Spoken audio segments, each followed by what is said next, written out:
Boa noite. Se você gosta de histórias misteriosas e revelações chocantes, já se inscreve no canal para não perder nenhum relato como esse. Hoje, trago um depoimento que encontrei nos cantos mais obscuros da internet. Um testemunho assustador de alguém que trabalhou no coração do Vaticano e viu coisas que jamais poderiam ser reveladas. O nome dele foi alterado por questões de segurança. Então, vamos chamá-lo de Daniel Carter. Trabalhei no FBI por mais de 2 décadas, especificamente na unidade de análise comportamental. Minha missão era entender mentes, prever comportamentos e detectar padrões ocultos onde ninguém mais via. E por mais estranhos que fossem os perfis que já analisei, serial killers, espiões, infiltrados, nada se compara ao que testemunhei nos corredores subterrâneos do Vaticano. A história começou com um telefonema de um velho colega da agência. A voz dele estava estranhamente hesitante, como se cada palavra fosse pesada demais. Ele disse que havia recebido uma proposta de trabalho confidencial, com remuneração absurdamente acima do que qualquer setor público jamais pagaria. Curioso, perguntei se havia espaço para mais alguém. Ele demorou, mas prometeu verificar. 3 dias depois, recebi a resposta. Eu estava dentro. Partimos para Roma em silêncio, sem saber exatamente quem nos contratava.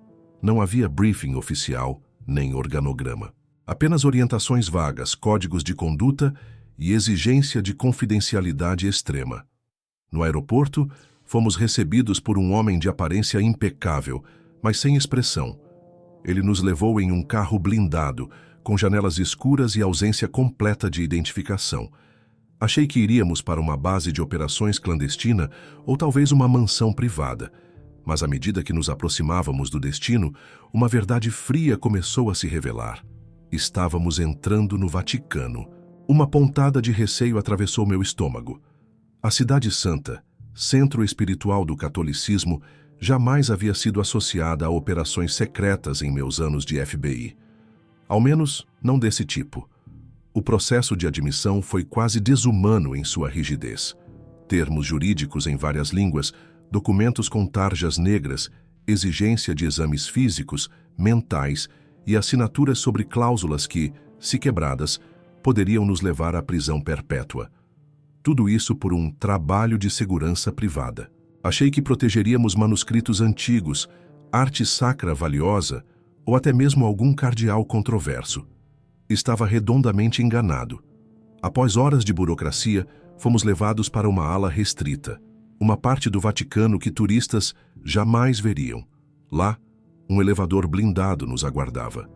O painel interno não exibia andares numerados, apenas símbolos. Quando as portas se fecharam, senti a temperatura cair alguns graus.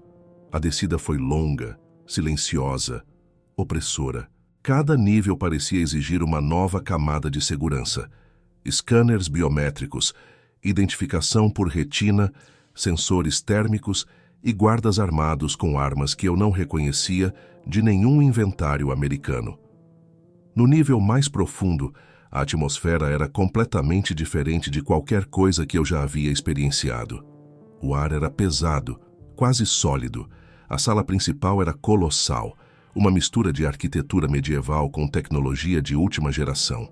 Era como estar dentro de uma catedral futurista e sepulcral ao mesmo tempo. Corredores longos abrigavam vitrines blindadas, seladas com símbolos esculpidos no vidro, alguns familiares, como o hebraico antigo, outros completamente indecifráveis. Dentro delas, repousavam artefatos, livros, objetos que claramente não pertenciam a nenhum museu conhecido. Mas havia algo além dos objetos, algo vivo. Dentro de algumas vitrines, havia seres. Eles pareciam humanos, mas ao mesmo tempo não eram. Altos demais, esguios demais, com pele de porcelana fria e olhos tão penetrantes que, ao encará-los, sentia como se meu subconsciente estivesse sendo sondado. Eles não estavam mortos. Respiravam. Seus peitos subiam e desciam lentamente, e seus olhos nos seguiam a cada passo. Era como ser observado por uma força superior ou inferior. O guarda que nos acompanhava apenas murmurou com voz seca: Não se aproximem demais. Eles não são homens normais. A rotina ali era espartana.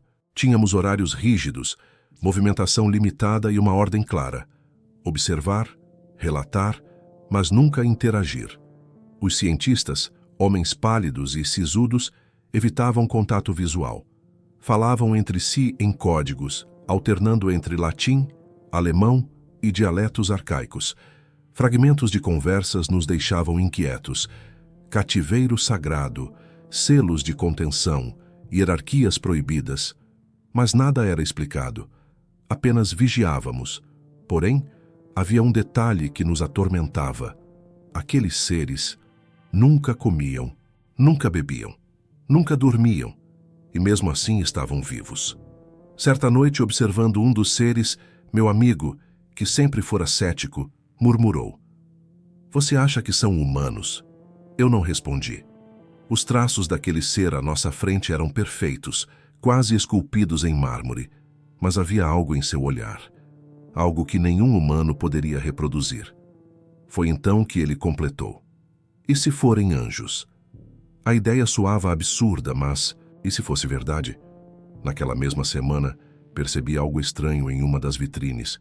O vidro continha símbolos que, sob certas luzes, pareciam brilhar por dentro. Um cientista se aproximou com um objeto semelhante a um crucifixo, mas feito de metal escuro e cravejado com gemas. Quando ele se aproximou, os olhos do ser dentro da vitrine se fecharam por um segundo, como se reagisse. Aquilo me fez pensar: e se os símbolos servem para contê-los? E se não fossem simples humanos, mas entidades cujo poder precisava ser aprisionado com métodos esotéricos? Tudo mudou quando, numa noite silenciosa, um dos cientistas esqueceu um caderno aberto sobre a mesa de segurança. A tentação foi maior que o medo. Folheei o conteúdo rapidamente. Entre os registros, encontrei desenhos de hierarquias celestes, menções a textos apócrifos, referências cruzadas com mitologias sumérias, egípcias e babilônicas. E então, um nome apareceu, repetido dezenas de vezes: Anunnaki. Era como um soco no estômago. Eu já ouvira aquele nome antes. Teorias sobre deuses astronautas, entidades que vieram antes da civilização humana. Mas aqui, no subsolo do Vaticano, ele não estava associado à ficção, e sim a protocolos reais. Protocolos de contenção. Relatos descreviam os Anunnaki como entidades pré-diluvianas, seres que coexistiram com os primeiros humanos e que foram selados por ameaçar o equilíbrio entre mundos. Meu amigo se aproximou e viu o caderno. Seu rosto ficou branco. "Coloca isso de volta", sussurrou. Fiz o que pediu, mas já era tarde. Algo havia despertado, e não estou falando de nós. Na noite seguinte, um som abafado ecoou da sala principal. Um zumbido sutil, grave, como uma prece invertida. Paramos imediatamente. Vinha de uma das vitrines. O ser ali dentro não se movia, mas seus olhos não eram mais os mesmos. Não estavam observando. Estavam se comunicando. Os símbolos ao redor do vidro pulsavam levemente, como se respondessem à consciência do ser. E então, sem palavras, senti algo invadir minha mente. Uma pressão interna, como se minha própria alma estivesse sendo sondada por uma entidade muito mais antiga. A sensação durou segundos, mas me marcou profundamente. Não consegui dormir naquela noite, nem a seguinte. E meu amigo começou a piorar. Evitava os olhos das criaturas, murmurava frases soltas, às vezes em línguas que eu não compreendia. Até que uma madrugada ele me encarou e disse: "Sonhei com ele." Ele falou comigo. "O que ele disse?" perguntei. Após um longo silêncio, ele respondeu que está aqui há muito tempo e que precisa ser libertado. As semanas seguintes foram um colapso silencioso. Os cientistas começaram a trocar olhares nervosos. Um guarda veterano nos puxou num corredor e murmurou: "Vocês precisam sair daqui. Eles não esquecem." Fomos até nosso supervisor, pedimos desligamento imediato. Ele apenas assentiu, como se já esperasse. Nos entregou documentos e disse com frieza cirúrgica: "Vocês nunca estiveram aqui." Fomos levados de volta ao aeroporto, sem explicações, sem despedidas. A única coisa que trouxemos foi o silêncio. De volta aos Estados Unidos, tentei seguir minha vida, mas os sonhos começaram. Flashbacks, sussurros, a presença. E então um e-mail sem remetente. Eu preciso voltar. Meu coração gelou. Eu sabia quem era. Nunca consegui responder. E talvez seja melhor assim. Se os anjos existem, será que são mesmo feitos de luz? Ou seriam prisioneiros de um segredo tão antigo que o próprio Vaticano preferiu enterrá-los, selados para sempre no ventre da terra? Agora, eu pergunto a você. Você acredita em anjos? E se sim, como eles se parecem para você?